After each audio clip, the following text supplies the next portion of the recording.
Why, hello everybody. Welcome to a brand new show. Is it a show? I don't know. I'll have to figure that out another day. But thanks for being here. I recently found a trial transcript of the as you know him, H.Holmes. His real name was Herman Webster Mudgett, so we now know why he chose H.H. Holmes. I'll be covering him on True Crime and Wine Time. You can check that out on YouTube. But I thought, well, let's do a little reading. So in segments, we will go through this. This is quite the lengthy transcript. Maybe not as lengthy as some that we've had before.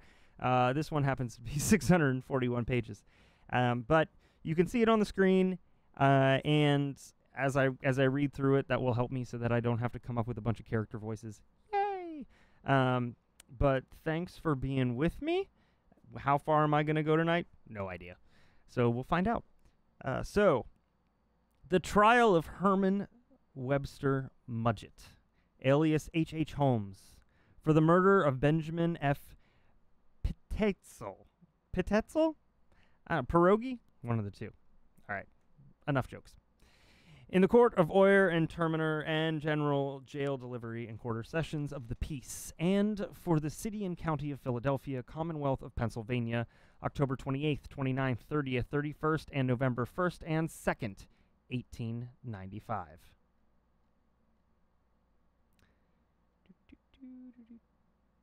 All right, preface. The trial of Herman W. Mudgett, alias H.H. Holmes, for the murder of Benjamin F. Pitetzel was one of the great legal contests of the century. The present volume is prepared from the very complete stenographic notes taken by direction of the court as a valuable contribution to the medico-legal literature. The prisoner's stubborn defense and the unusual ability he exhibited in his examination of the jurors summoned to try him, as well as the witnesses who appeared against him, will be read with great interest. It will be observed from a reading of the decision of the Supreme Court of Pennsylvania in reviewing this case that the only error made by the trial judge was in favor of the prisoner in excluding proof of the murders of the little Pitetzel children, Alice and Nellie, in Toronto, Canada, and Howard in Irvington, near Indianapolis, Indiana. The publisher is indebted to Thomas W. Barlow, Esquire, Special Assistant District Attorney, for a carefully prepared statement of the evidence, which the Commonwealth was prepared to offer in support of its allegation, and which was excluded by the court, that these children, as well as their father, were the victims of the monster, whose apparent purpose was to destroy the entire family.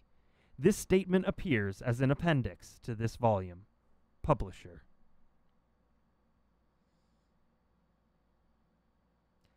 Commonwealth of Pennsylvania. In the Court of Oyer and Terminer and General Jail Delivery and Quarter Sessions of the Peace in and for the City and County of Philadelphia, Honorable Thomas K. Finletter, Judge, September 23rd, 1895. Present, Thomas W. Barlow, Esquire, Special Assistant District Attorney, and George S. Graham, Esquire, District Attorney for the Commonwealth. W. A. Shoemaker, Esquire, and Samuel P. Roten, Esquire, for the prisoner. Prisoner stand up. Herman W. Mudgett, alias H.H. Holmes, hearken under the bill of indictment presented by the Grand Inquest of the Commonwealth of Pennsylvania, inquiring for the City and County of Philadelphia. In the Court of Oyer and Terminer and General Jail Delivery in and for the City and County of Philadelphia, September Sessions, 1895. City and County of Philadelphia, the Grand Inquest of the Commonwealth of Pennsylvania, inquiring for the City and County of Philadelphia, upon their respective oaths and affirmations, do present that Herman W. Mudgett, alias H.H. Holmes, late of the said county, yeoman, on the 3rd day of September in the year of our Lord 1894, at the county aforesaid, and within the jurisdiction of this court, with force and arms, etc., in and upon the body of one Benjamin F. Pitetzel, in the peace of God and the said commonwealth then and there being feloniously, willfully, and of his malice aforethought, did make an assault, and him the said Benjamin F. Pitzel then and there feloniously, willfully, and of his malice aforethought, did kill and murder, contrary to the form of the act of the General Assembly in such case made and provided, and against the peace and dignity of the Commonwealth of Pennsylvania. And the grand inquest aforesaid upon their respective oaths and affirmations aforesaid do further present that the said Herman Mudgett, alias H.H. Holmes, late of the said county, yeoman, on the 2nd day of September in the year of our Lord 1894, at the county aforesaid, and within the jurisdiction of this court, with force and arms, etc., in and upon the body of one Benjamin F. Pitzel, in the peace of God and the said commonwealth then and there being feloniously, willfully, and of his malice aforethought, did make an assault, and then and there feloniously, willfully, and of his malice aforethought, did give to the said Benjamin F. Pitzel one mortal wound, of which said mortal wound, the said Benjamin F. Pitzel, from the said 2nd day of September in the year aforesaid until the 3rd day of September in the same year at the county aforesaid, and within the jurisdiction of this court did languish, and languishing did live on, which said 3rd day of September in the year aforesaid, the said Benjamin F. Pitzel at the county aforesaid, and within the jurisdiction of this court of the said mortal wound did die. And so the grand inquest aforesaid, upon their respective oaths and affirmations aforesaid, do say that the said Herman W. Mudgett, alias H.H. Holmes, the said Benjamin F. Pitzel, in manner and form aforesaid, feloniously, willfully, and of his malice aforethought, did kill and murder, contrary to the form of the act of the General Assembly in such case made and provided, and against the peace and dignity of the Commonwealth of Pennsylvania. George S. Graham, District Attorney. George needs a thesaurus. To this bill of indictment, how say you? Guilty or not guilty? Not guilty. Pleading not guilty, how will you be tried? By God and my country. And may God send you a safe deliverance. After the entry of the plea of not guilty, the court made an order fixing the date of trial, October 28th, 1895. And that's where we go to. Honorable Michael Arnold, Judge. Present for the Commonwealth, Thomas W. Barlow, Esquire, Special Assistant District Attorney, and George S. Graham, Esquire, District Attorney. For defense, W. A. Shoemaker and S. P. Roten, Esquires. The clerk of the court to the prisoner. Herman W. Mudgett, alias H.H. Holmes, you are now set to the bar of this court to be tried, and these good men whom you see here called are to pass between the Commonwealth and you on the trial. You have the right to challenge 20 of them peremptorily, as many more as you show cause for challenge.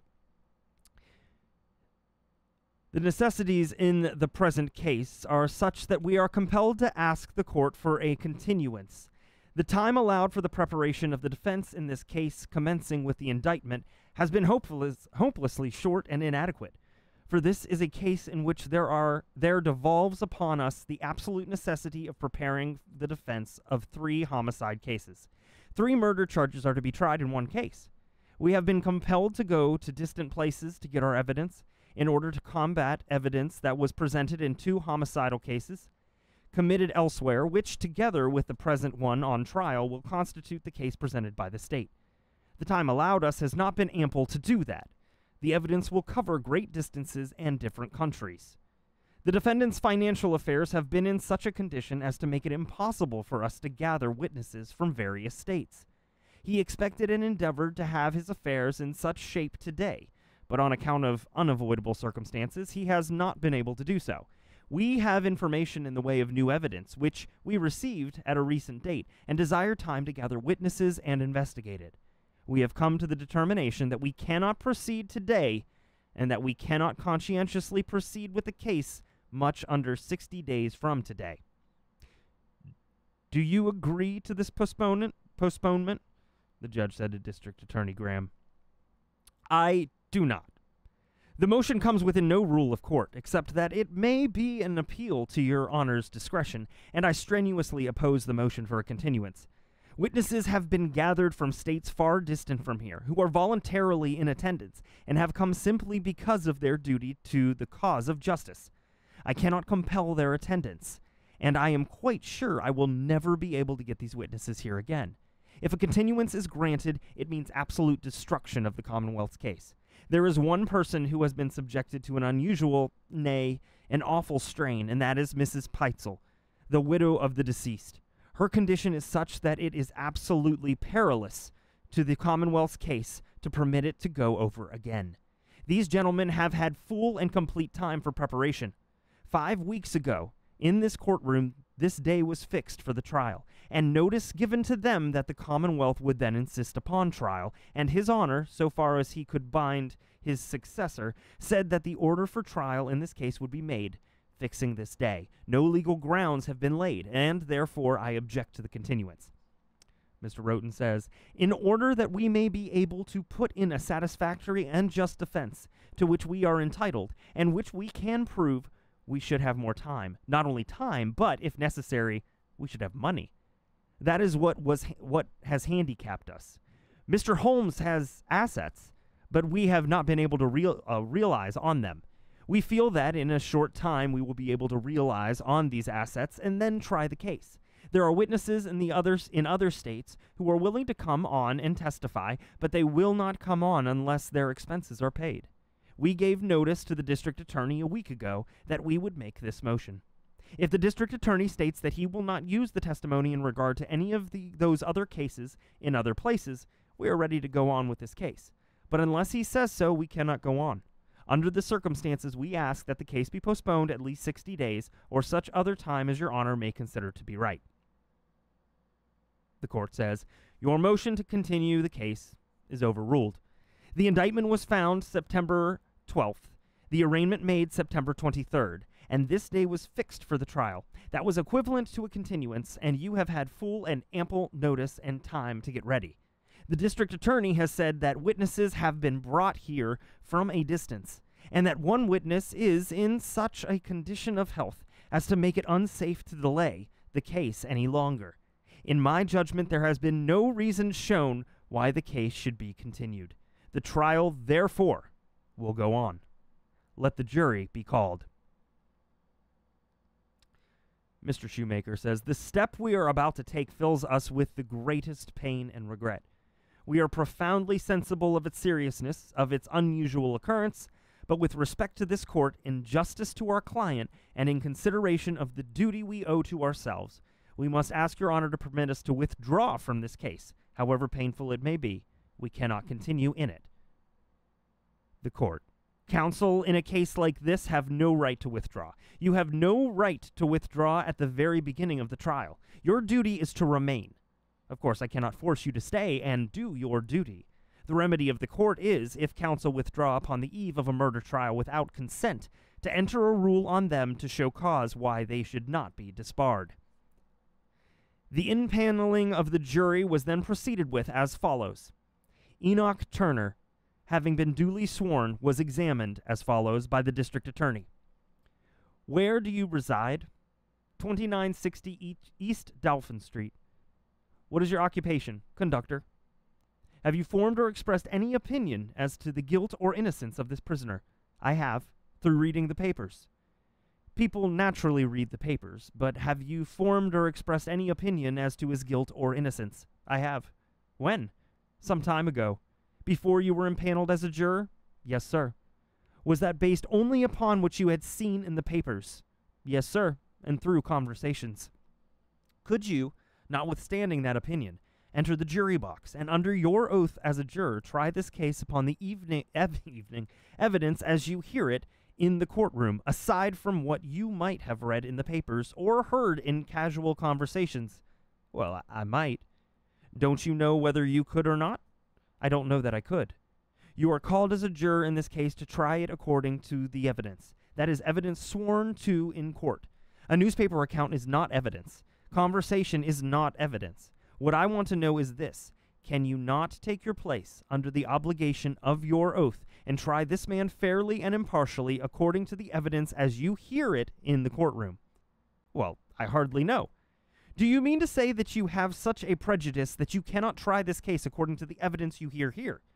Well, I could, yes. In other words, you will not allow your impressions to interfere with the discharge of your duty. Of course, that might have some influence in the trial. Would you allow an impression made by reading a newspaper account, which you do not know to be either true or false, and which is not sworn to influence you in the discharge of your duty as juror? Well, it would have some weight, you know. Why? It naturally would. That's where we get all your accounts, through the newspapers. But you are called here in a solemn judicial trial, in an investigation of facts as you hear them in a courtroom. Would you permit what you have heard in the way of reports from somebody outside to affect your action here? No, I don't know as I would. Would you, for that is the question, haven't you strength of mind enough to try this case according to the evidence as you hear it in court, and lay aside these outside matters? Yes, sir. Have you any conscientious scruples on the subject of capital punishment? Somewhat. At the same time, I wouldn't let them rule me. You are not in favor of capital punishment? No, sir. If you tried the case as a juror, would you allow that to affect your action? No, sir. In other words, if the evidence was such as to warrant your finding a verdict of murder in the first degree, the punishment for which is death, would you join with your fellow jurors in finding and rendering such a verdict? Yes, sir. Challenge withdrawn by the Commonwealth. It was here announced that the prisoner desired to make a statement to the court. He addressed the court as follows. May it please the court, I have no intention to ask Mr. Roten and Mr. Shoemaker to continue in this case when I can see that it is against their own interests, and bearing that fact in mind, I ask to discharge them from the case. These gentlemen have stood by me during the last year, and I cannot ask them at this time to stay in the trial of the case, where it is against their interest. Mr. Roten says, we do not want the court to receive the impression that we are deserting this man. He now states that he would rather go on with the case himself. Holmes, if the court please, I would like a continuance of 1 day so that I can get another attorney to attend to my business. The judge says, you will have tomorrow for that purpose. The case will not go on today to its full length. Then we may be discharged tomorrow? I do not decide that now. Do you propose to examine this juror? We might be able to get Mr. Holmes' counsel by tomorrow. We will occupy today as much as we can, and he will have an opportunity to get counsel by tomorrow morning. We will proceed to occupy the day and go on for as far as we can. We do not want to go on with the case if we feel that between now and tomorrow morning we will have an opportunity of dropping out of it. I have ruled the question once, and I mean to abide by my ruling. If you desire to examine this juror, do so. Otherwise, we will call another. We consent, as far as I am concerned, to remain in the case, and certainly can examine the juror. We give the prisoner until tomorrow to secure other counsel, because if this case is supposed to go on tomorrow, I personally, conscientiously, could not go on with it. That was understood. No, there was no understanding, said the district attorney. You are simply making a statement that goes for what it is worth. Well, I mean what I say. I cannot decide anything today in regards to that, said the judge. When tomorrow comes, it may be then decided. The examination of the juror under examination was here taken up by Mr. Shoemaker. Do you say that you have read newspaper accounts in this case? Yes, sir. What opinion did you form of it?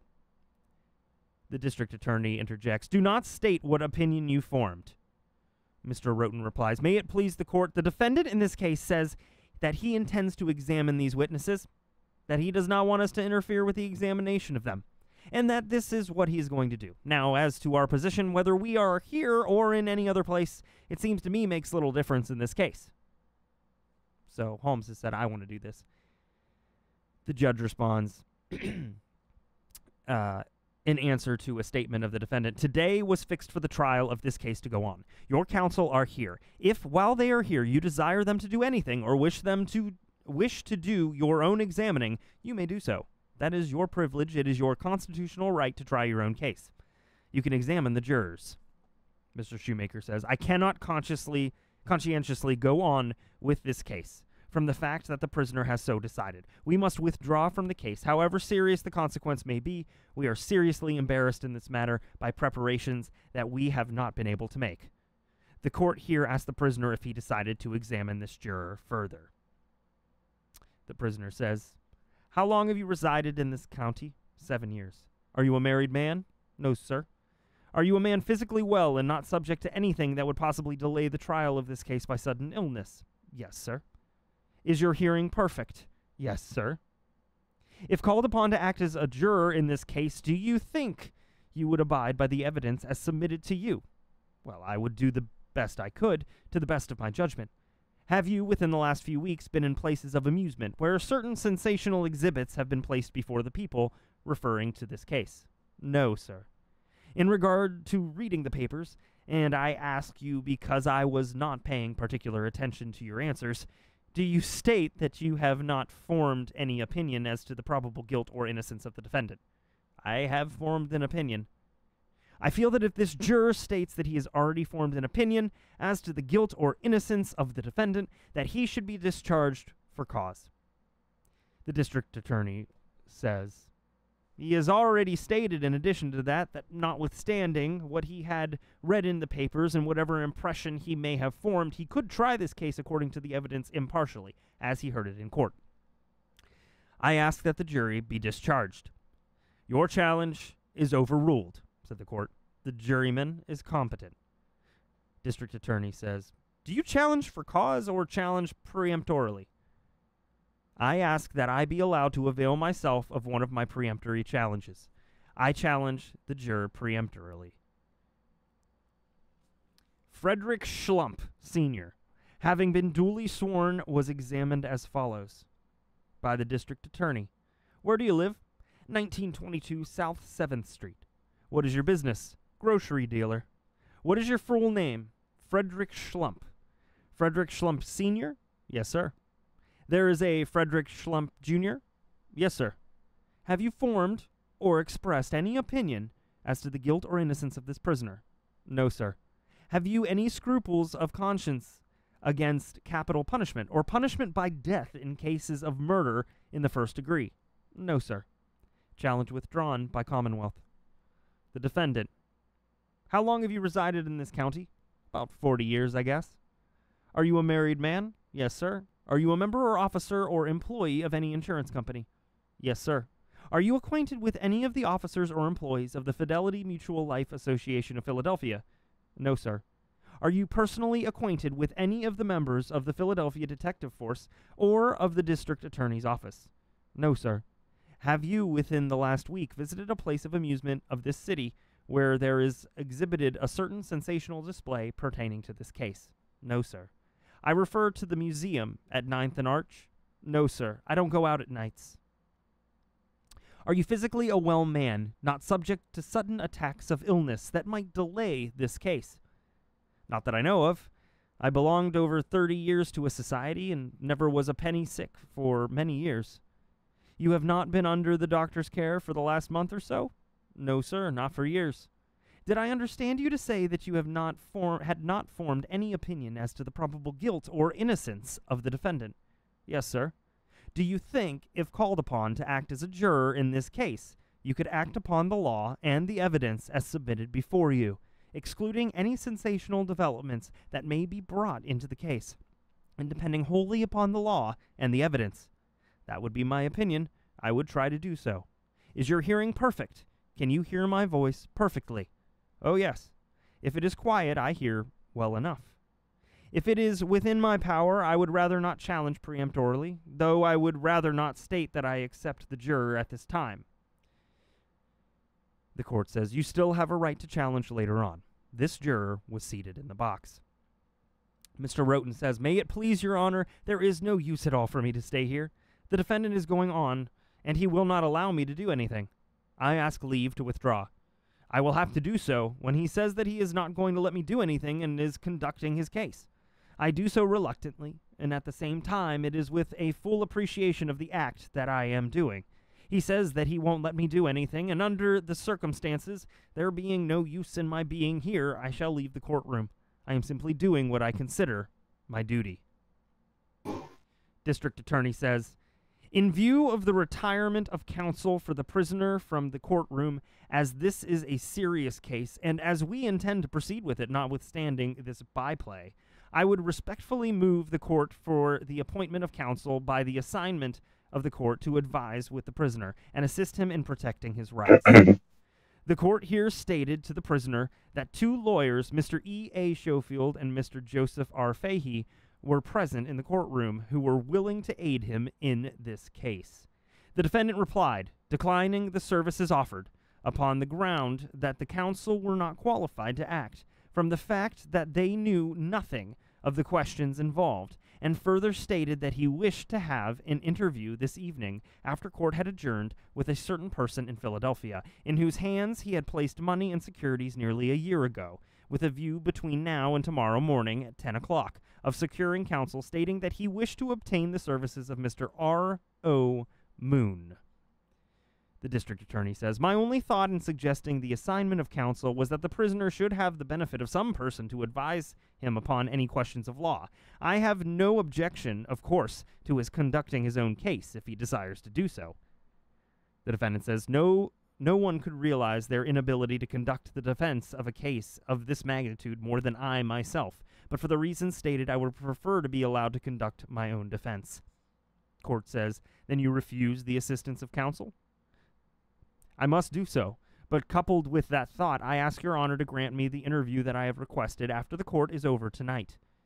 The court assented to this and suggested that the defendant could proceed to examine jurors as he states he prefers to do so, and that the day would thus be occupied. Joseph M. Tatum, having been duly sworn, was examined as follows by the district attorney. Where do you live? 140 South 6th Street. What is your full name? Joseph H. Tatum. There is a mistake in that M. Then your right name is Joseph H. Tatum? Yes, sir. Have you formed or expressed any opinion as to the guilt or innocence of this prisoner? No, sir. Have you any conscientious scruples on the subject of capital punishment? No, sir. Do you feel that you could enter the jury box and try this case fairly and impartially according to the evidence as you will hear it in court? I do. Challenge withdrawn by Commonwealth. By the defendant. Your business is that of a carpenter. Are you employed at the present time? No, sir. Are you a man having a family? I have 4 children. They are all of age, though. At the present time, are you in good physical health? Yes, sir. You have not been under the care of a physician in the last month? No, sir. Is your hearing good? Yes, sir. First class. Have you within the last 3 months been approached by anyone with regard to this case? At no time. You were in the room when the title of the case was announced, were you not? And you know what case it is? Yes, sir. Have you expressed any opinion to anyone about it? No, sir. Are you now occupied or in any way connected as an officer or employee with any insurance company? No, sir, I never was. Are you acquainted with any of the members of the Philadelphia Detective Force? Not to my knowledge. Have you within the last week or 10 days visited a certain place of amusement here in Philadelphia? No, sir. Where was your last place of employment? Here in Philadelphia? It was here in the public buildings as a carpenter. How long since you have been employed? How long have you been out of work? I've been out of that for 5 or 6 years. When did you do the last carpenter work? When were you last employed working as a carpenter anywhere? About 6 or 8 years. Since that time, you have been employed how? Collecting for different ones and paying bills for different ones. Then it is hardly right for you to say at the present time that your business is that of a carpenter, is it? So it is. Collecting bills certainly doesn't call for that business. That makes no difference. I haven't worked at it for 8 years. I worked at it 11 years steady before that. Do you think, if you were called upon to act as a juror in this case, that you could exclude all sensational evidence brought in and depend wholly upon the law and the evidence? That is to say, that you would be willing, but you are not anxious to act as a juror in this case? No, sir. I passed the juror temporarily. This juror took his seat in the jury box. Harry S. Cole, having been duly sworn, was examined as follows by the district attorney. What is your full name? Harry S. Cole. Where do you live? 3626 Haverford Street. What is your business or occupation? Paper bag manufacturer. Are you in business for yourself? Yes, sir. Have you formed or expressed any opinion as to the guilt or innocence of this prisoner? I have formed an opinion, and I am opposed to capital punishment. Answer the first question. Have you formed any opinion? Yes, sir. I have formed an opinion. Based upon what? What I've read in the newspapers. Could you, as a jury, lay aside that opinion and disregard what you have read and try this case fairly and impartially according to the evidence as you hear it in court? Well, I could not.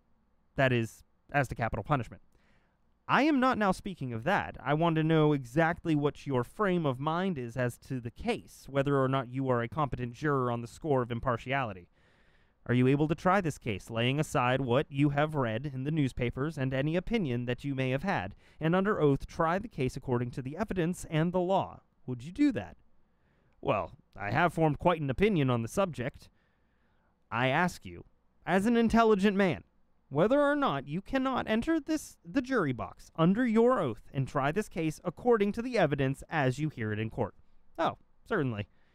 Laying aside any opinions that you may have formed upon such unsubstantial basis as newspaper report and trying the case according to the evidence. I certainly could. You have some scruples on the subject of capital punishment, you say. I certainly have. That is, your private opinion as a citizen is against it. Yes, sir. You are now called upon to act here as a juror, where you have nothing whatever to do with the question of punishment, but simply the guilt or innocence of this prisoner. Can you not enter the jury box and discharge your duty according to the evidence and render a verdict according to the evidence? No, sir. Not if it was first murder in the first degree. I could not conscientiously do it. It is a weak point of mine. When did you first form that opinion, before or since you were impaneled as a juror? That has been a fault of mine ever since I have been married, for the last 15 years. Your being married has nothing to do with it? Well, I know, but if a man has death come to him, he feels it. I feel it. It has always been my fault. I don't think I could conscientiously sit on this case. You don't think that a man who commits murder has any right to be punished with death? No, sir.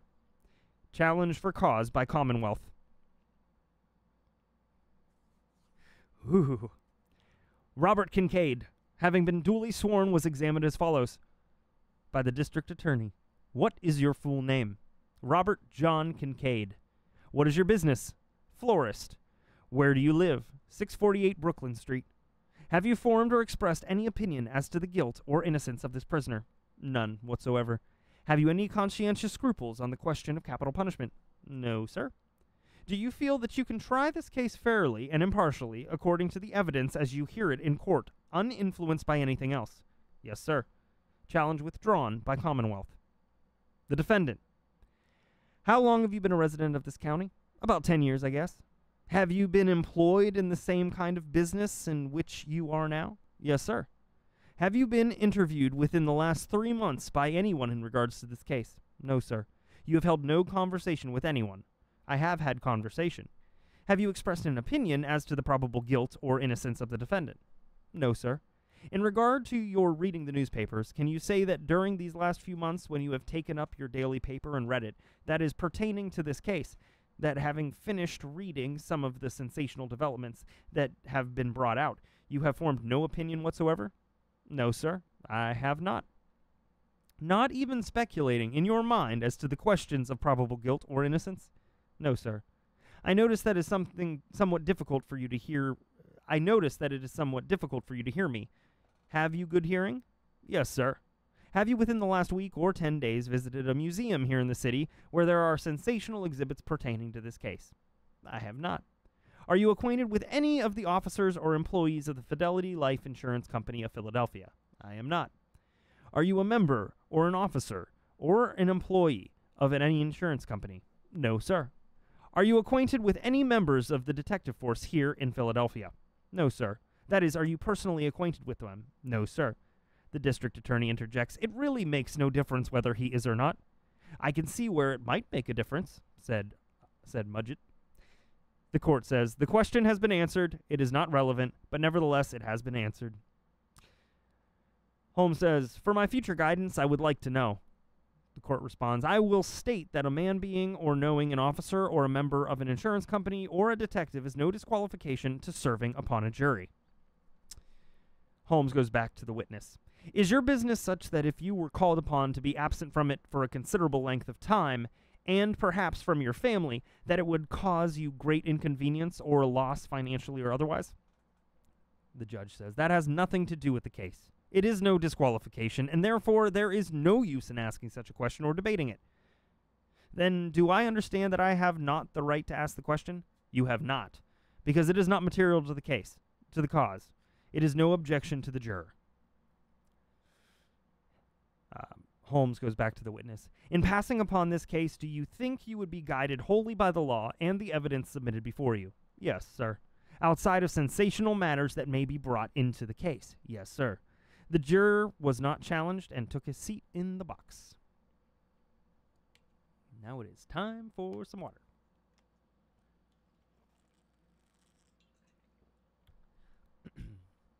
Thomas Burroughs, having been duly sworn, was examined as follows by the district attorney. What is your full name? Thomas H. Burroughs. Where do you live? 5127 Kershaw Avenue. What is your business or occupation? Carpenter and builder. Have you formed or expressed any opinion as to the guilt or innocence of this prisoner? I have not. Have you any conscientious scruples on the subject of capital punishment? I have, on circumstantial evidence, undoubtedly. Then you are not opposed to capital punishment? Not particularly, only on that style of evidence.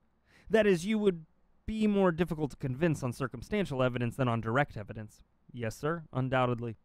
If the circumstantial evidence was clear that a person was guilty, would you hesitate then to discharge your duty as a juror and find a verdict in accordance with the evidence under the instructions of the court? Well, it's hard to determine that. It is hard to determine on circumstantial evidence. It would be hard for me to determine on circumstantial evidence because it can be woven so that it can be made to look true. Then that would interfere with the discharge of your duty as juror. Yes, sir, I think so.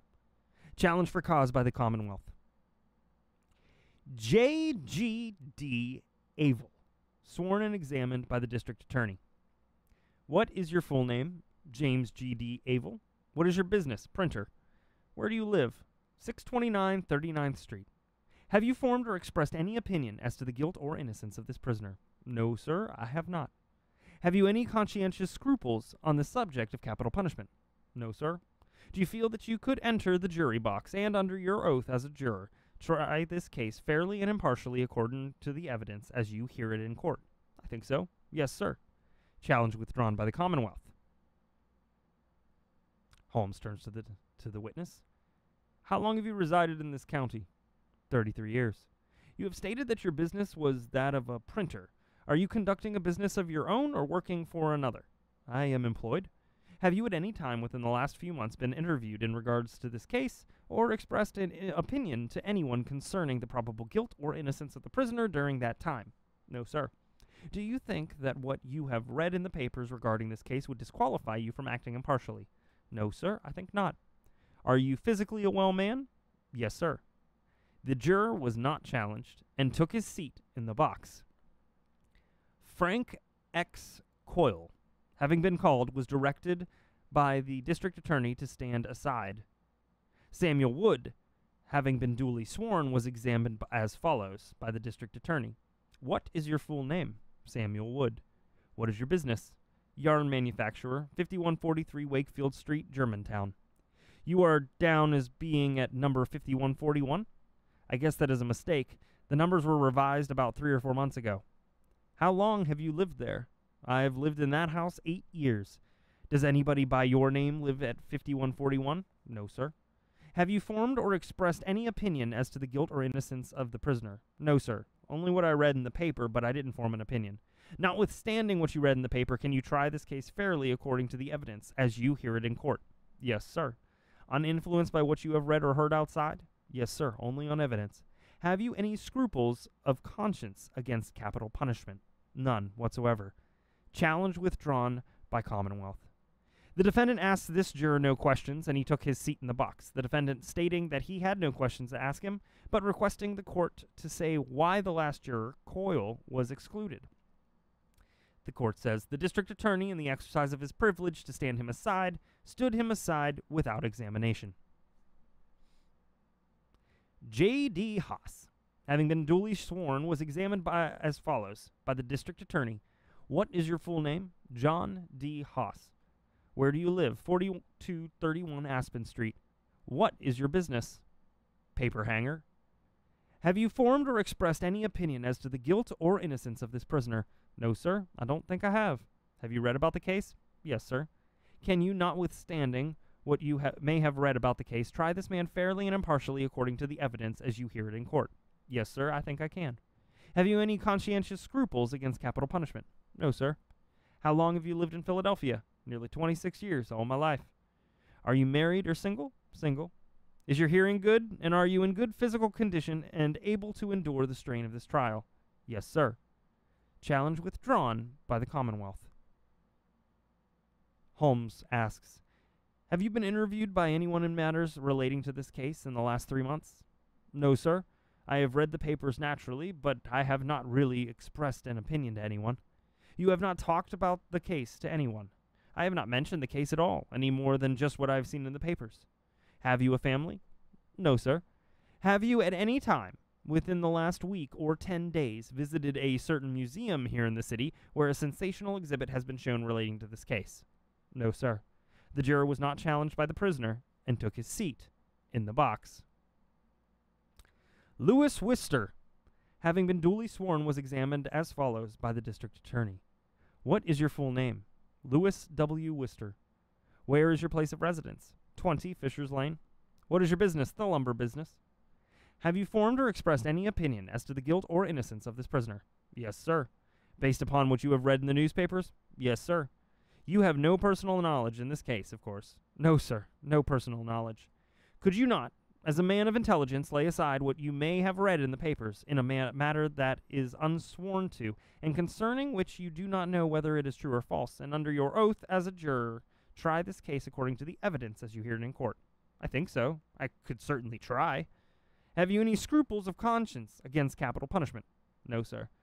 Do you feel that you could enter the jury box and try this case fairly and impartially according to the evidence as you hear in court, uninfluenced by anything outside? I think so. I could try. Challenge withdrawn by the Commonwealth. Preemptory challenge by defendant. James Collins, having been duly sworn, was examined as follows by the district attorney. What is your first name? James J. Collins. Where do you live? 2738 Edgemont Street. What is your business or occupation? Watchman. Are you employed where? You are employed where? By the Reading Railroad. Have you formed or expressed any opinion as to the guilt or innocence of this prisoner? No, sir. Have you any scruples of conscience against capital punishment? No, sir. Do you feel that you could enter the jury box and try this case fairly and impartially according to the evidence as you hear it in court, uninfluenced by anything else? Yes, sir. Challenge withdrawn by the Commonwealth. Holmes questions the witness. The juror, not the witness. You have read the papers from day to day during the last 3 months? Not about this case. You have not read about it? No, sir. I'm not much of a reader anyhow. Preemptory challenge by defendant. Charles Wasson, having been duly sworn, was examined as follows by the district attorney. What is your full name? Charles Wasson. Where do you live? 3336 Federal Street. What is your business or occupation? Driver. For whom? James Wynn. Have you formed or expressed any opinion as to the guilt or innocence of the prisoner? No, sir. Have you any scruples of conscience on the subject of capital punishment? No, sir. Do you feel that you could enter the jury box under your oath as a juror and try this case fairly and impartially according to the evidence as you hear it in court, uninfluenced by anything outside? Yes, sir. Challenge withdrawn by the Commonwealth. Holmes questions the juror. Are you a man of family? Are you a married man? No, sir. Single. How long have you lived in this county? I came here when I was 13 years old. I lived in the state. I was born in the state. Are you a well man physically? Yes, sir. You are not subject to any attacks of sickness? No, sir. If called upon to act as a juror in this case, would you depend upon the law and the evidence as submitted before you? Yes, sir. Excluding all sensational developments? Yes, sir. Have you, within the last week or 10 days, visited the museum at 9th and Arch Streets? No, sir. The district attorney says, have you, within the last week or 10 days, read the story called Holmes' Own Story? No, sir. This juror was not challenged by the prisoner and took his seat in the box. Richard Johnson, having been duly sworn, was examined as follows by the district attorney. What is your full name? Richard Johnson. Where do you live? 4730 Reinhardt Street, West Philadelphia. What is your business? Painter. Have you formed or expressed any opinion as to the guilt or innocence of this prisoner? I have not. Have you any conscientious scruples against punishment? No, sir. Do you feel that you could enter this jury box and, as a juror, try this man fairly and impartially and under the law according to the evidence? I do. Challenge withdrawn by Commonwealth. By the defendant. Have you a family? I have. Have you been a resident of Philadelphia or of this county for several years? I was born here. Where was your former place of residence? I have lived in the same place for the last 10 years. You say you have been a resident of Philadelphia 1 year? No, sir. I was born here. Have you, within the last week or 10 days, visited the 9th and Arch Streets Museum? No, sir. Have you read or heard read or discussed a sensational book that's being placed now before the public, purporting to be an autobiography of the defendant entitled Holmes' Own Story? I have not. You have not read that or heard it discussed? No, sir. Is your hearing good? Yes, sir. The district attorney. Have you read a book published by the prisoner called Holmes' Own Story? No, sir. This is not... Holmes says, this is not the time or place to discuss that, but I have published no book, nor have I ever authorized one. Note, the above-named juror was not challenged and took his seat in the box. John S. Tully, having been duly sworn, was examined as follows by the district attorney. What is your full name? John S. L. Tully. What is your business? Hardwood finisher. Where do you live? 333 Stanley Street. Have you formed or expressed any opinion as to the guilt or innocence of this prisoner? I have read in the papers about him. Of course you have read in the papers about him, but have you formed or expressed any opinion about him? No, sir. I have never said anything to anybody. Have you formed any opinion? Well, from what I've read about him, yes, that he was a very bad man. Could you, notwithstanding what you have read, try this case fairly and impartially according to the evidence as you hear it in court? I would do what I could, yes, sir, according to the evidence. You say you think you could? I would do according to the evidence, yes, sir. In other words, as a juror, you would not permit something that you had read in the paper that you did not know to be true or false to affect you in the discharge of your duty as a juror, would you? No, sir. In other words, you would try this case according to the evidence as you would hear it in court. Yes, sir. Have you any scruples of conscience about on the subject of capital punishment? No, sir. None whatever? No, sir. Challenge withdrawn by the Commonwealth. Holmes questions the potential juror. What is your name? J.S.L. Tully. It is on the subpoena of John S. Tully. Have you a family? No, sir. How long have you resided in this county? I was born here. In your reading of the papers during the last 3 months, have you been able to read them from day to day and form absolutely no opinion as to the probable guilt or innocence of the defendant? From what I read in the paper, yes, I formed an opinion to myself, but I have not expressed it to anybody else. Do you not think that acting as a juror when the case was placed into your hands finally, that it would affect your final decision? I would go by the evidence, what I heard in the case, wholly ignoring everything, whatever that has been published in regard to the case. I would go by the evidence no matter how otherwise. I would not go by what I read, certainly not. Is your hearing good? Yes, sir. This witness was not challenged by the prisoner and took his seat in the jury box. Mr. Moon, a member of the bar, addresses the court. In response to a request of the prisoner, I have come here, and after a brief consultation with him, I would say that, of course, it is impossible for me to take charge of this case. I perhaps know as much as any other counsel could know about the case, and I would say that practically I have not been consulted in this matter, although efforts have been made to retain me, but for reasons I have not accepted a retainer. I have declined to take part in this case. and the position in which I find myself now, no matter how earnestly I might desire to aid this man, in view of the preparation of the case, which covers affairs and transactions which I have not had the opportunity to examine or investigate at all, no matter how earnestly I might desire to serve the prisoner, and however willing I might be to lay aside my own professional engagements, I feel that, in the absence of preparation, I should be utterly powerless to aid the prisoner. Therefore, I must decline, and I am frank to say so to the court. The court responds, the prisoner has exercised his right, he has discharged his counsel, and is conducting his own case. Hibbard G. Gill, having been duly sworn, was examined as follows by the district attorney. What is your full name? Hibbard G. Gill. What is your residence? 1928 Green Street. What is your business? Watch case manufacturer. Have you formed or expressed any opinion as to the guilt or innocence of this prisoner?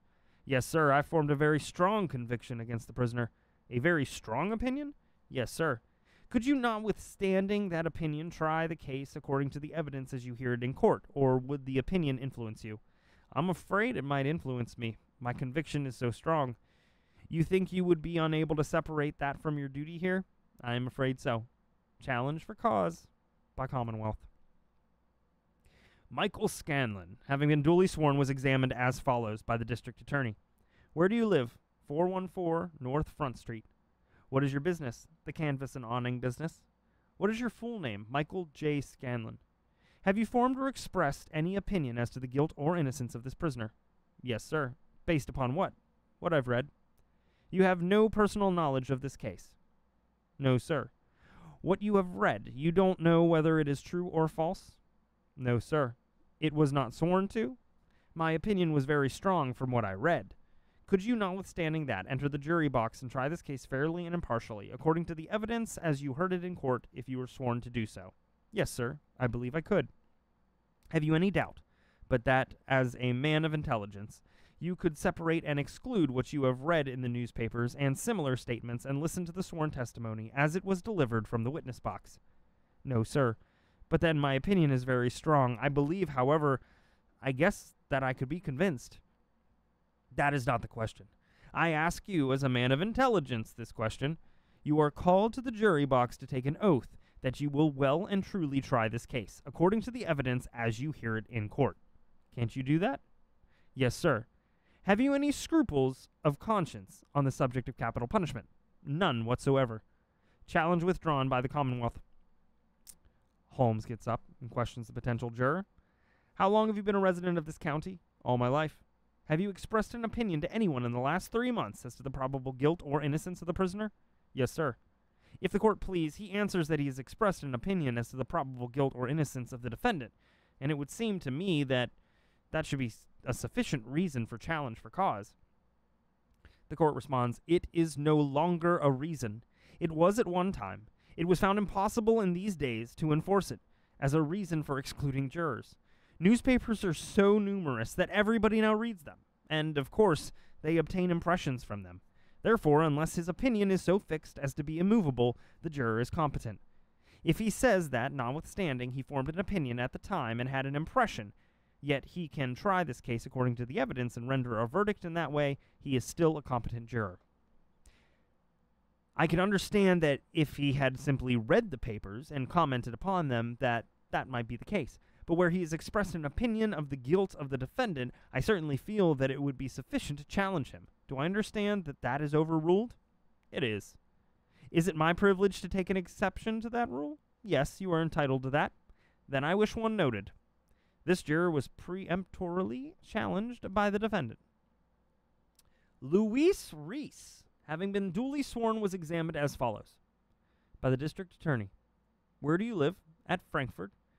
In the 35th ward? Yes, sir, above Frankfurt. What is your business? Farmer. Have you formed or expressed any opinion as to the guilt or innocence of this prisoner? I have not. Have you any scruples of conscience on the question of capital punishment? No, sir.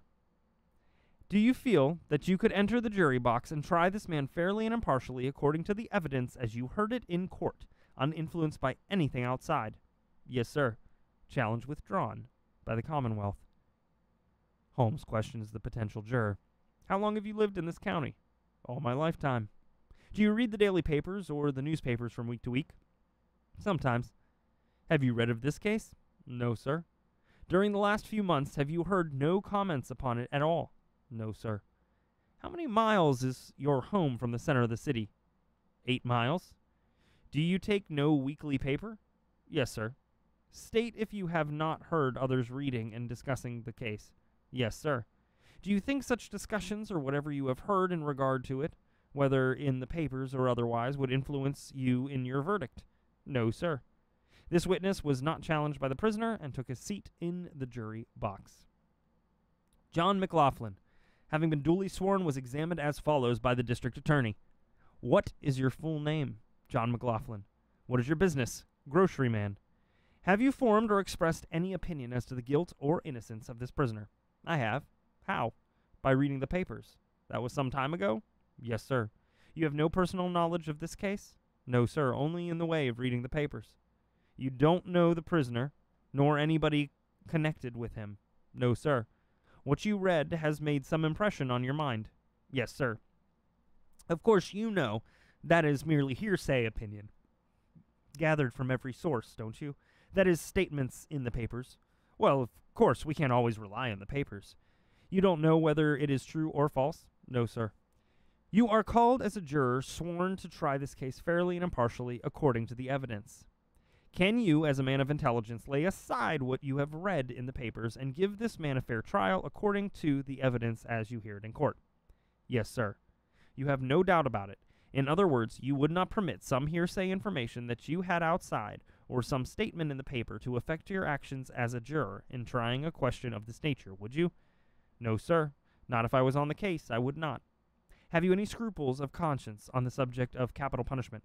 No, sir. Not if the testimony was to convict. Of course I would then. In other words, if the testimony made out a case of murder in the first degree, the punishment for which is death, would you join with your fellow jurors in finding such a verdict? Yes, sir. Challenge withdrawn by the Commonwealth. Holmes questions the potential juror. As to your answer regarding an opinion that you have already formed from reading the newspapers, I do not think you are as clear as you might be. In the last few months, have you discussed the question of the probable guilt or innocence of the defendant? No, sir, not in the last few months. Did you ever? Yes. From what I read in the papers, I had convictions in my own mind. Do you think that it would have influence whatever when you are called upon as to the final decision? That would be according to the testimony. Are you sure that you can exclude all of it from your mind?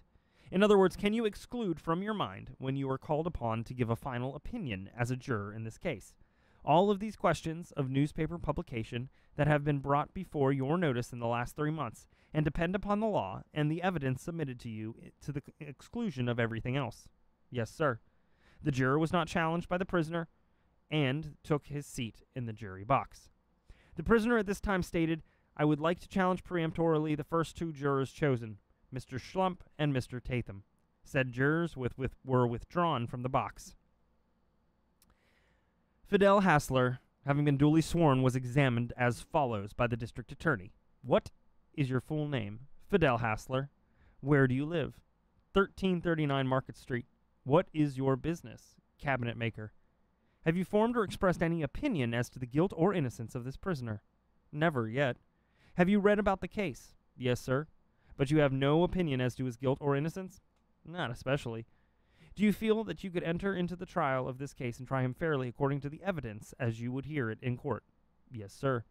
Have you any scruples of conscience on the subject of capital punishment? That is to say, if the evidence in the case warranted you in finding a verdict of murder in the first degree, the penalty for which is death.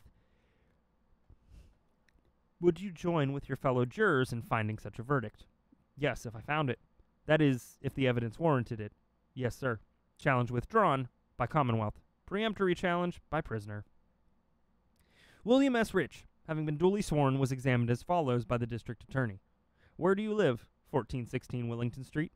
What is your business? Telephone business. Have you formed or expressed any opinion as to the guilt or innocence of this prisoner? I think I have. Have you any doubt about it? I don't think there is any doubt that I have expressed an opinion. That was based simply upon what you read in the papers, was it? Yes, sir. You have no personal knowledge of the case other than you have read in the papers. No, sir. Can you not, as a juror, try this man fairly and impartially, according to the evidence as you hear it in court, under oath, and uninfluenced by what you have read in the papers? I fear that I might be more or less biased. Why? From the fact that I have read, or imagine that I read, evidence that was very strong. But your business as a juror is to try the case according to the evidence in court, and nothing else. Could you do so? If I was compelled to sit on the jury, I would feel conscientiously that I was compelled to render a verdict according to the evidence. As a man of intelligence, couldn't you lay aside whatever you may have read, whatever information upon outside sources you may have had, the truthfulness of which you had in no wise tested, and could not test, and try the case according to the sworn testimony? I might, possibly. Don't you know whether you could or not? I think I could. You say you think you could. That is qualifying it. I should feel it my duty as a juror to render a verdict according to the evidence. I feel that my duty. Wouldn't you discharge that duty? Undoubtedly. Would you permit that you have read in the papers to influence your conduct as a juror in the slightest degree? Well, I might say no. Have you any scruples of conscience on the subject of capital punishment? In some cases I have had, but I think I could say none. Have you any scruples that would interfere with your discharge of your duty as a juror, or prevent your finding a verdict of murder in the first degree if that verdict were authorized by the evidence? No, sir. I asked you a moment ago if you would permit what you have heard or read in the papers to influence or affect your conduct as a juror in any degree, and you said I might say no. Do you say no? Well, I still say no. Do you say no? Yes, sir. This juror was challenged for cause by the Commonwealth. J. Warner Delaney, having been duly sworn, was examined as follows by the district attorney. What is your full name? J. Warner Delaney. Where do you live? 1731 Corinthian Avenue. The district attorney. This young man is employed in the detective department as a clerk, and I suppose under the circumstances he is to be excluded. He is challenged for cause. John C. Risley, Sr., having been duly sworn, was examined as follows by the district attorney. What is your full name? John C. Risley. Where do you live? 2201 East Thompson Street. What is your business? Tobacconist. Have you formed or expressed any opinion as to the guilt or innocence of the prisoner? No, sir. Have you any conscientious scruples on the subject of capital punishment? No, sir. Do you feel that you could enter the jury box and try this man fairly and impartially according to the evidence as you may hear it in court, uninfluenced by anything outside? Yes, sir. Challenge withdrawn by Commonwealth. Holmes questions the potential juror. Have you a family? Yes, sir. Are you living with them at present? Yes, sir. Have you at any time within the last 10 days visited the museum at 9th and Arch Streets called the Dime Museum? No, sir. During the last 3 months, have you expressed an opinion as to the probable guilt or innocence of the prisoner? No, sir. Do you read the papers from day to day? I read them occasionally, yes, sir. Have you formed an opinion in your own mind as to the probable guilt or innocence of the defendant? Not in this case. The juror was not challenged by the prisoner and took his seat in the jury box. Andrew Hertel, having been duly sworn, was examined as follows by the district attorney. What is your full name? Andrew Hertel. Where do you live? 977 Hutchinson Street. You formerly resided at 1229 Fleetwood Avenue? Yes, sir. How long since you removed from the latter place? 5 months. Have you formed or expressed any opinion as to the guilt or innocence of this prisoner? I have not. Have you any scruples of conscience against capital punishment? I have not. Then you feel free to enter the jury box and try this case fairly and impartially according to the evidence as you hear it in court, uninfluenced by anything outside? Yes, sir. Challenge withdrawn by Commonwealth. This juror was not challenged by the prisoner and took his seat in the jury box. Robert Chambers, having been duly sworn, was examined as follows by the district attorney. What is your full name? Robert Chambers. Where do you live? 2535 26th Street. Have you formed or expressed any opinion as to the guilt or innocence of this prisoner? No, sir. Have you any scruples or of conscience against capital punishment? No, sir. Do you feel free to enter the jury box and try this case fairly and impartially according to the evidence as you will hear it in court, and not be influenced by anything that you have read or heard about the case? Yes, sir. Challenge withdrawn by Commonwealth. This juror was not challenged by the prisoner and took his seat in the jury box. The prisoner here preemptorily challenged Messrs. Abel, Haas, Tully, McLaughlin and Risley Sr. Holmes says, I would like to be informed whether I have a further chance of excluding any of the jurors who are already in their seats.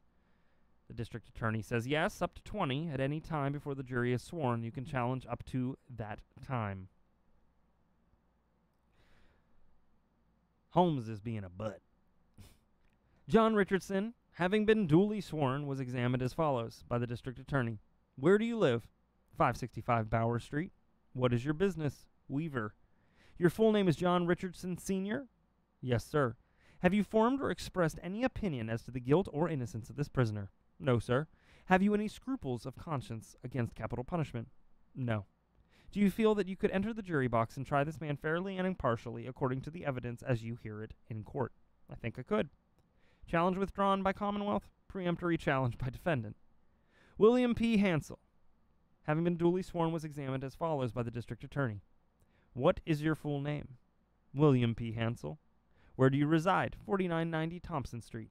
What is your business? Wagon builder. Have you formed or expressed any opinion as to the guilt or innocence of this prisoner? I have not. Have you any scruples of conscience on the subject of capital punishment? I have not. Do you feel that you could enter the jury box and try this case fairly and impartially according to the evidence as you hear it in court? I do. Challenge withdrawn by Commonwealth. This juror was not challenged by the prisoner and took his seat in the jury box. D. Fuestenberry, having been duly sworn, was examined as follows by the district attorney. What is your full name? D. Fuestenberry. Where do you live? 1522 Poplar Street. What is your business? Newspaper man. Have you formed or expressed any opinion as to the guilt or innocence of this prisoner?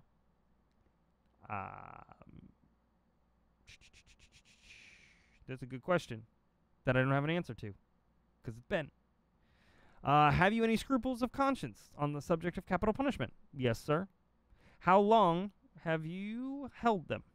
It would be difficult to state the time, but say about 10 or 15 years. Would they affect the performance of your duty as a juror? Yes, sir, decidedly. Challenge for cause by Commonwealth. Charles Marshall, having been duly sworn, was examined as follows by the district attorney. What is your full name? Charles Marshall. Where do you live? Present number, 235 West Chelton Avenue. Old number, 216. You are a manufacturer? Yes, sir. Have you formed or expressed any opinion as to the guilt or innocence of this prisoner? I have. Based upon what you read in the papers? Yes, sir. You have no personal knowledge of the facts? No, sir. Therefore, whatever opinion you have is based solely upon hearsay evidence in the newspaper prints. Solely, yes, sir. It is simply an impression from what you have read. Yes, sir, that is all. An impression that you could readily lay aside when you entered the jury box to try this case, according to the evidence as you heard it in court. Yes, sir. Would you permit what you had read in the papers to influence you in the discharge of your duty as a juror? No, sir. Have you any conscientious scruples on the subject of capital punishment? I have. Are they such as would interfere with the discharge of your duties as a juror? Yes, sir, in this case. Challenge for cause by Commonwealth. James Kenny, having been duly sworn, was examined as follows by the district attorney. Where do you live? 1850 North 23rd Street. What is your business? Wholesale clothing house. What is your full name? James J. Kenny. Have you formed or expressed any opinion as to the guilt or innocence of this prisoner? I have, yes, sir. Based upon what you read in the newspapers? Yes, sir. You have no personal knowledge of the case at all? No, sir. So that all you know about it is from hearsay in the public press? That is all. Would that interfere with you in the discharging of your duty as a juror under your oath? I don't think so. You would lay it aside and try the case impartially according to the evidence, would you?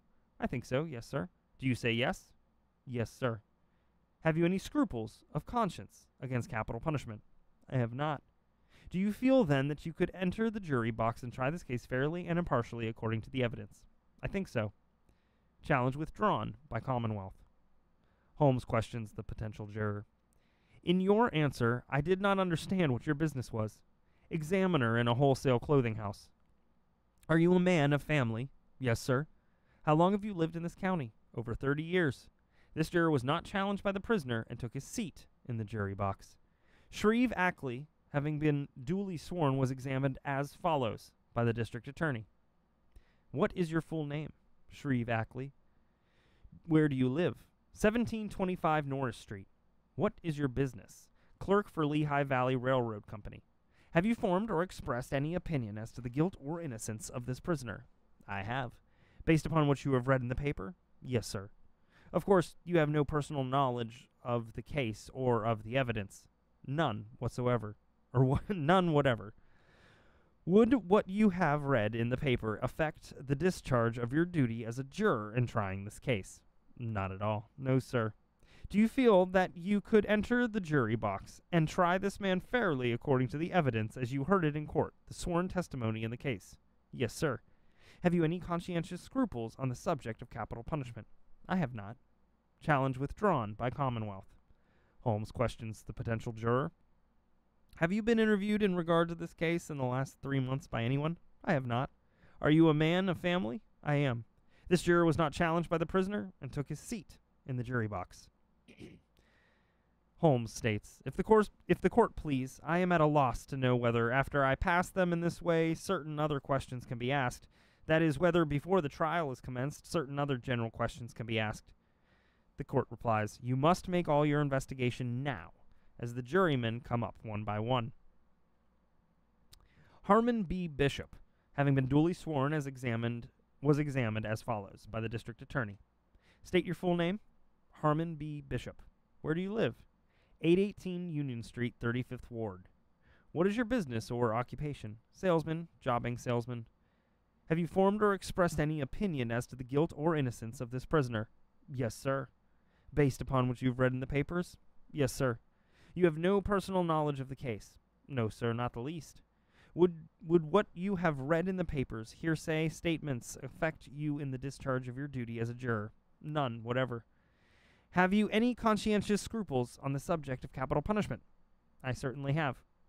Would they interfere with the discharge of your duty as a juror in case you were called upon to find a verdict of murder in the first degree? Most undoubtedly. Challenge for cause by Commonwealth. Alfred E. Salmonin, having been duly sworn, was examined as follows by the district attorney. What is your full name? Alfred Emil Salmonin. Where do you live? 1332 Orthodox Street. What is your business? Manufacturer. Have you formed or expressed any opinion as to the guilt or innocence of this prisoner? I have. When did you form it? Several months ago. Based upon what you have read in the papers? To some extent.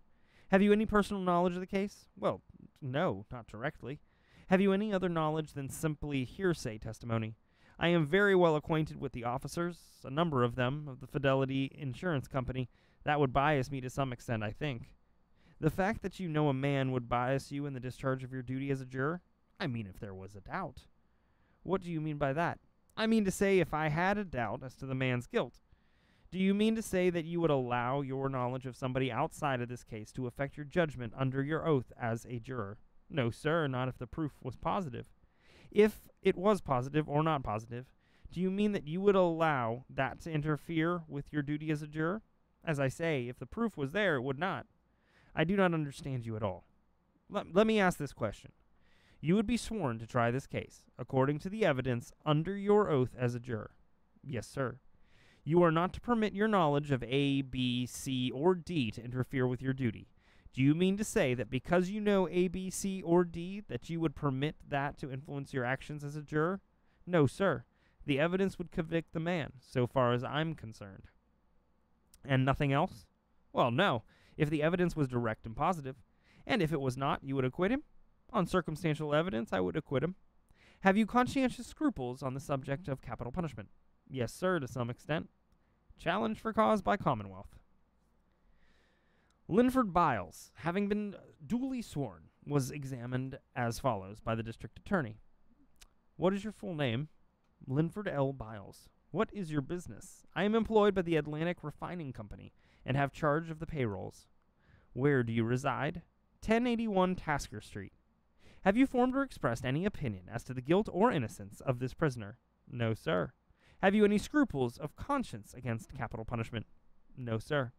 Do you feel that you could enter the jury box and try this man fairly and impartially, according to the evidence as you hear it in court? I do. Challenge withdrawn by Commonwealth. The juror was not challenged by the prisoner and took a seat in the jury box. Harry S. Priest, having been duly sworn, was examined as follows by the district attorney. What is your full name? Harry S. Priest. Where do you live? 2225 North 19th Street. What is your business? Merchant tailor.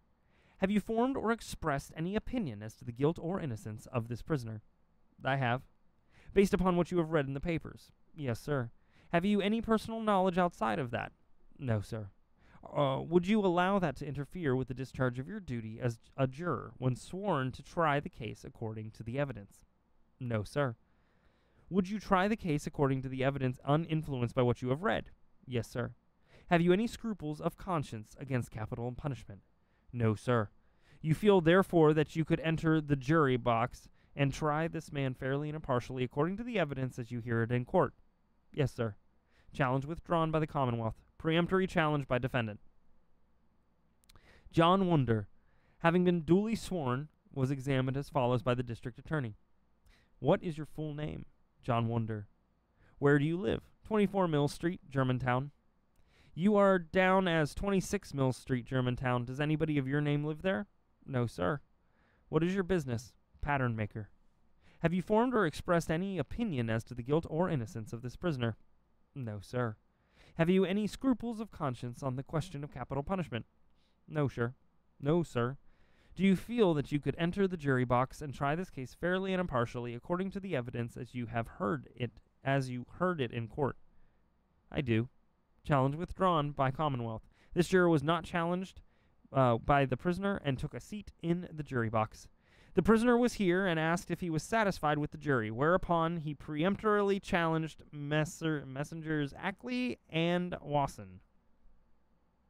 John J. Smith, having been duly sworn, was examined as follows by the district attorney. What is your full name? John J. Smith. Where do you live? 1323 Tasker Street. What is your business? Engineer. Have you formed or expressed any opinion as to the guilt or innocence of this prisoner? No, sir. Have you any scruples of conscience against capital punishment? No, sir. Do you feel that you could enter the jury box and give this man a fair trial according to the evidence? Yes, sir. Challenge withdrawn by Commonwealth. The juror was not challenged by the prisoner and took his seat in the jury box. James Connolly, having been duly sworn, was examined as follows by the district attorney. What is your full name? James Connolly. Where do you live? 1440 Tudor Street. What is your business? Carrier. Have you formed or expressed any opinion as to the guilt or innocence of this prisoner? No, sir.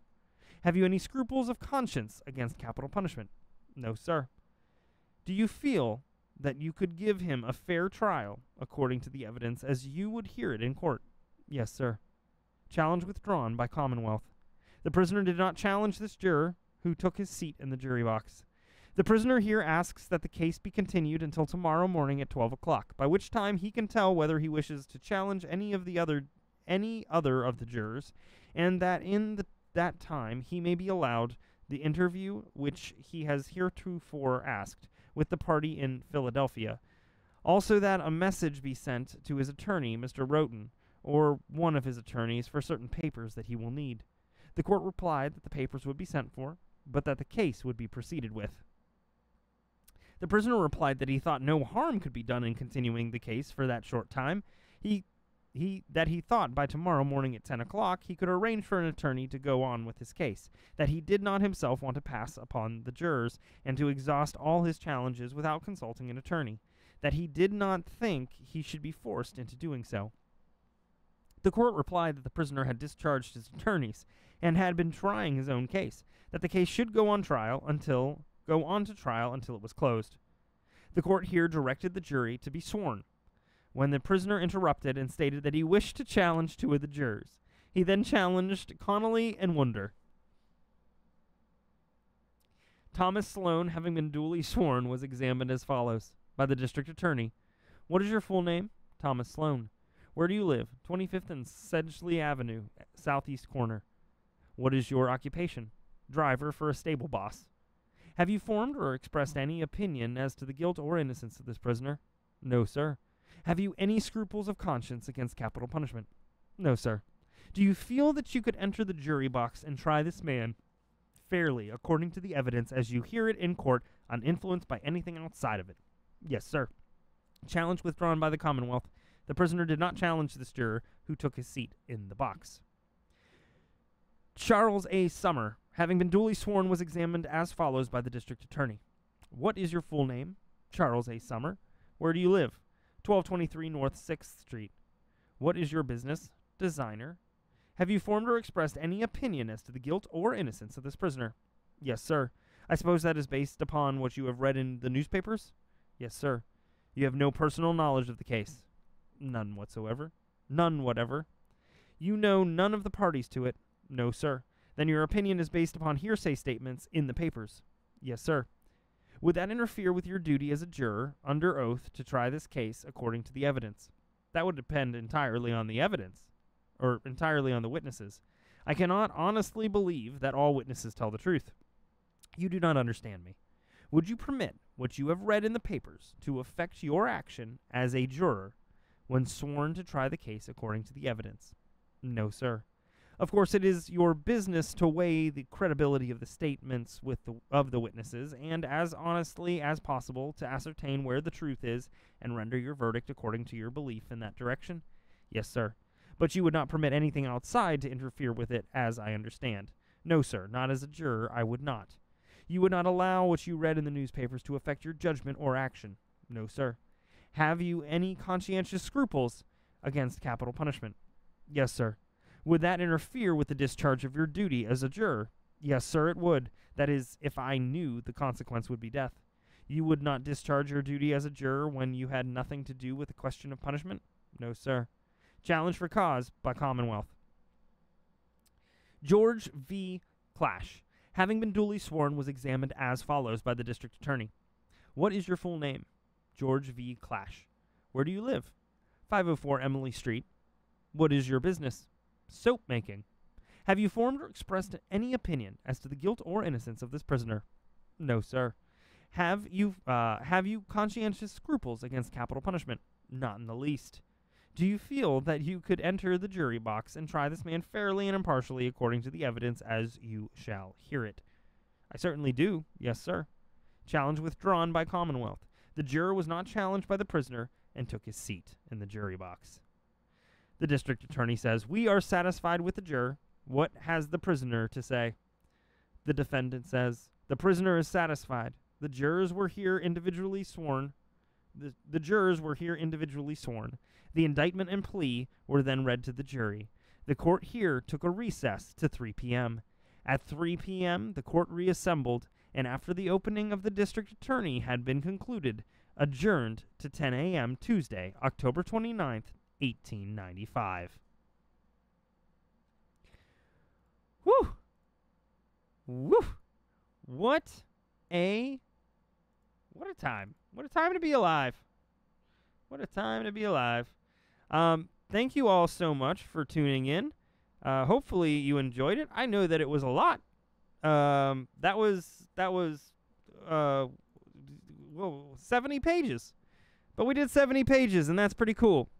So thanks for tuning in.